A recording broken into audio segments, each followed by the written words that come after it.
Are you contemplating relocating to the Okanagan and trying to decide which is best between Vernon and Kelowna? Well, today is the ultimate showdown. In this video, I'm going to explore both cities and determine which offers the best lifestyle in the Okanagan. I'll do that by comparing the downtown vibes, the lakes, the wineries, the hikings, the ski hills, and of course, the real estate prices. Basically everything that'll affect your lifestyle. Hi everyone, I'm Eric with Relocating Kelowna, and I've been helping people just like you relocate to the Okanagan for the past 12 years. I also recently created the Great Okanagan Relocation Guide, where I cover in great details the various neighborhoods of both cities, real estate stats, and all the many reasons why you should move here and want to live here. It's packed with great resource, must-know tips, everything that you need to help facilitate your relocation. So if you'd like your own copy, I have a link in the description below. Feel free to check it out. Let's dive in and talk about the Great Kelowna. Is 235,000 population versus the Greater Vernon at 61,300. So Kelowna is about 4 times the size of Vernon population-wise. And sure, Kelowna does have a few extra things than Vernon. I mean, it's got the airport, it's got the Costco, it's got a little more traffic, of course, but yeah, that can all be accessed within a 30 to 40 minute drive from Vernon. So we won't factor these into deciding which offers the best lifestyle. All right, we're gonna start by comparing the downtown areas. Starting with Kelowna, the busy, trendy, flashy, picturesque downtown located by Highway 97 on Okanagan Lake. That means it's got a waterfront boardwalk with many beaches and parks that are a stone's throw away from your trendy shops, cafes, and restaurants. It's also got an awesome skyline, as many condo buildings have mushroomed up in the past 10-15 years. It's filled with tourists and locals. It's also accessible by boat, and it's got its own yacht club. Compare that to Vernon, where you'll find a much more relaxed, charming downtown, chill atmosphere, also located by Highway 97, but it's away from any lake. It's got many one-of-a-kind shops and restaurants, cafes as well. Everything is there, but there's a lot more ma and pa establishments as opposed to Kelowna. It's like stepping into a small town oasis. It's very walkable, and obviously it's smaller than Kelowna. It mainly attracts locals, and you know, it doesn't draw as many tourists as Kelowna because, hey, let's face it, it's missing the lake and the event center. So on the downtown front, I gotta give this point to Kelowna. All right, let's jump over to the lakes, because let's face it, both these cities' focal point are its lakes. So Kelowna's only got the one lake, but it's the big one. It's Okanagan Lake. It's 135 kilometers long, so that means it's got many beaches and a lot of boating amenities. Yacht Club, the Aqua Valley service, there's the West Kelowna Marina, the West Kelowna Yacht Club. So boaters and lake and water enthusiasts are definitely well served in Kelowna. But when you get to Vernon, although downtown is away from all the lakes, Vernon have not one, not two, but 3 lakes. It's got the Okanagan Lake, which is the northernmost tip of Okanagan Lake there. It's got the beautiful Kalamalka Lake, also called the Lake of Many Colors. Got these beautiful turquoise water. It's got the small Swan Lake, which is often forgotten, but is also very popular with your local water ski clubs. So a small local lake, not very used and not as deep as the others, but it doesn't have the big chops of the big lake because the wind doesn't affect it as much. Okanagan Lake does have the most amenities in Vernon. It's got more gas, it's got more moorage. The yacht club and the bigger marinas are all on Okanagan Lake because you got 135 k's of pure goodness. It's also got many beaches, and so does Kalamalka Lake. Kalamalka Lake has many beaches, and the very well-known Kalamalka Beach. There's also the Cousins Bay Provincial Park, which offers some pristine beaches there as well. The bus for boating amenities, it's mostly on Okanagan Lake with the Vernon Yacht Club and the Blue Heron Marina. Because of the beauty of Kalamalka Lake,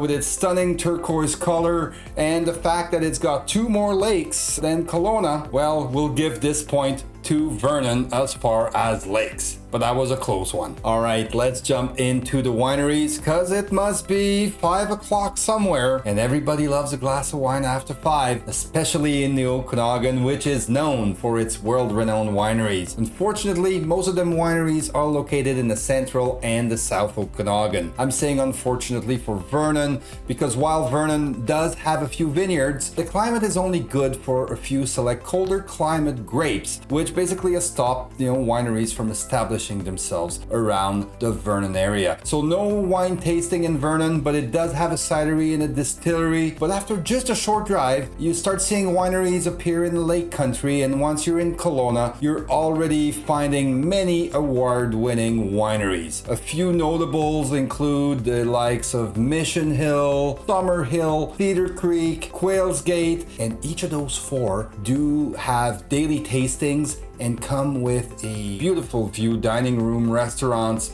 that offer farm to table menu. Delicious. Conclusion, if you're into wine, the Kelowna area will keep you on your toes when it comes to wine experiences. So this one is an easy point to Kelowna as far as the wineries are concerned. All right, let's jump into another segment. We're gonna talk about hiking. I mean, the Okanagan is one of the most picturesque, probably the most picturesque area of the whole country. And this is where things do get complicated. You see, both cities offer awesome trails and hikes for the whole family. I mean, it's the Okanagan. There's a trail everywhere for all level or experience level. It always leads to an amazing vista, a lake, a beach, a cliff, and both cities have provincial and regional park as well as a network of local neighborhood trails. Kelowna has the likes of the Knox Mountain, many hikes on there, the Canyon Falls, the Scenic Canyon, and Mission Creek, while Vernon has the likes of the Cousins Bay, the Rattlesnake Point hike, the BX Falls, Silver Star, and the Turtle Mountain. It's a really hard pick here. To tell you the truth, I just can't pick a winner, so I'm gonna have to call this one even. This one's a tie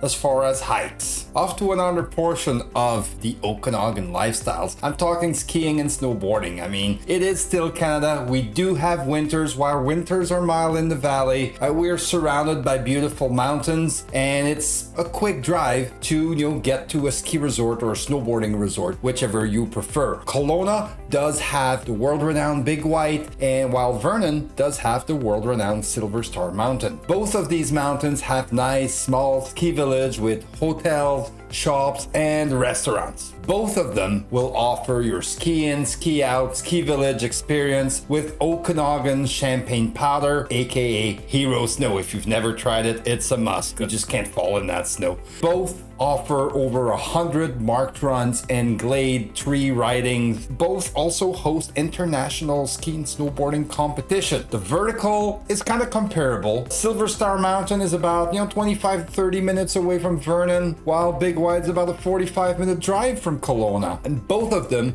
have summer downhill bikings. They're very, very similar type of mountain. And in both cases, it could be snowing at Big White or Silver Star while it's raining down in the valley bottom in Vernon and Kelowna at the same time. That's part of the lifestyle. So again, this is a hard one to call. I've been to both mountains. I love them both. No, I can't pick a winner without disappointing someone or even myself. So we need to call this one a tie once again. Finally, our last point of comparison, we're going to talk about prices. So this one is not debatable. It's based on pure numbers. So let's dive into the graphs here. So you can see the performance of these prices over the past 5 years, what has happened. You can see that we're slowly but surely climbing back up to those highs that we established just over a year ago. Kelowna, or the Central Okanagan single family benchmark price is $1,048,000 here as of May 2023, while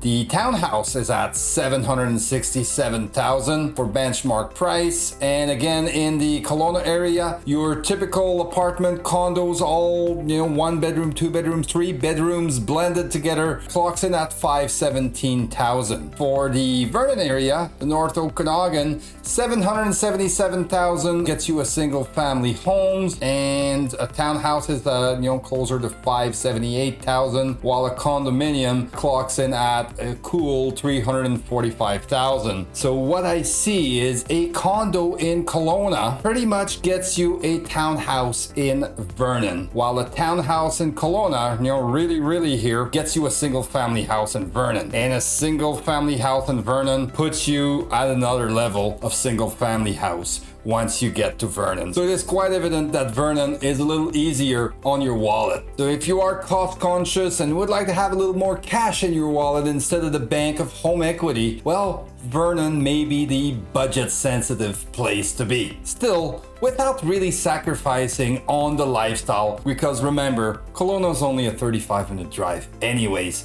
But for pricing, I guess Vernon is by far the most affordable. It's a clear winner. Vernon wins this one. All right, here's the moment we've all been waiting for. Who's got the crown for the best lifestyle in the Okanagan? Is it Kelowna? Is it Vernon? Let's check it out. All right, at the end of the day, Kelowna got a point for downtown and the wineries, so a total of 2, while Vernon got a point for the lakes and the cheaper pricing. So it's got 2 points. It's a virtual tie because hiking and skiing were also virtual tie, and I'm no one to break this tie. If you're able to, all the power to you. So there you have it. This leaves us with a very difficult choice to make. Both cities here offer a unique charms in an incredible natural surroundings with many of the same activities to enjoy. At the end of the day, if you prefer the vibrant, happening atmosphere of Kelowna or the peaceful small town vibe offered by Vernon, we've proved here that the Okanagan has something for everyone to enjoy. And if you want more info about anything specific like communities, price points, schools, or anything like that, go ahead and click the link down below, access my calendar, and let's book a quick Zoom call with me. I promise I'm pretty easy to talk to. But at the end of the day, if you really can't decide between Kelowna and Vernon, you may as well split the difference and check out Lake Country, as it's located right in the middle of the two. But that's for another video, and it's coming soon. That's why don't forget to like and subscribe so the algorithm lets you know about it. Thanks for watching.